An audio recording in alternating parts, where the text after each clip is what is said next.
We live in a time of human advancement. Subhanallah, there was a time we'd look up at the birds and see them fly and think, I want to fly. And today, the poor bird, as it flatters its wings trying to fly, it looks sideways and sees man in an aeroplane asleep and still flying. And now the bird is thinking, I want to fly like that.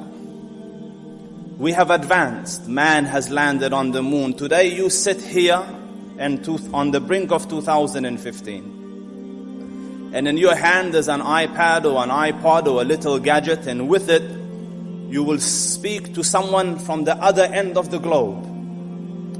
And not only speak to them, you'll see them. Humankind has advanced. There was a time if a doctor wanted to see inside you, he had to open you up. Now he x-rays you, or ultrasound, or MRI, and so on and so forth, and he can read the inside you from outside. Man has advanced.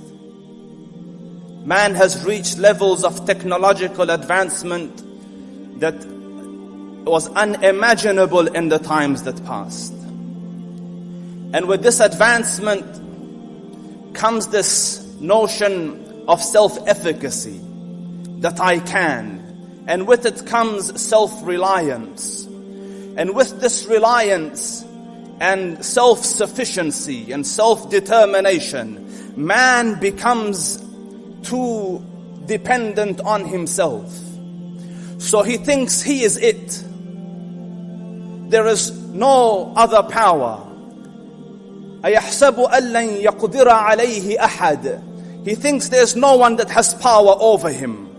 No one that can hold him in check, or no one to whom he will have to account.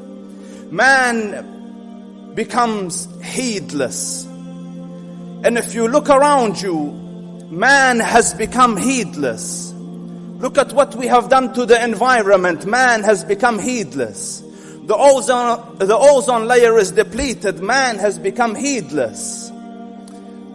Global warming is over us, and man still doesn't realize that his unethical and immoral conduct is destroying not only the planet but lives.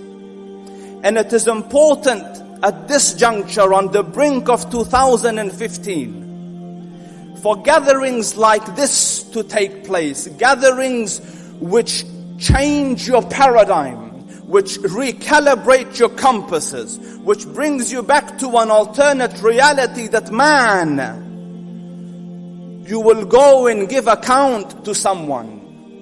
You will have to stand in front of your Creator and your Maker and explain and account for the life which you had and how you spent it. As such, a topic with the signs of the Akhirah is designed to make man conscious and conscientious of another world to come, and in that way make him more moral and more ethical. And in our times we need morals and ethics. Everyone needs morals and ethics. The businessman needs morals and ethics. The doctors need morals and ethics. Engineers, the journalists need morals and ethics. Politicians need morals and ethics. It is very important to bring mankind back, or at least amidst ourselves, to try to change our paradigm and recalibrate our compasses and reset our directions, that our main priority isn't to sell an article, and it isn't to make money, and it isn't to secure oil, and it isn't this and that, but our main priority is how to be decent, and how to be good, and how to be righteous, and how to be God-fearing and law-abiding and hard-working. And that is why these gatherings, or the idea behind these gatherings, are that we come here as in a certain state and leave here as better individuals. And I pray, and I know you will pray this prayer with me. May Allah Rabbul Izzah take us out of this auditorium better than when He brought us into here. Say Ameen, inshaAllah. Now, our shuyukh have spoken to us at length about the signs of the Day of Judgment.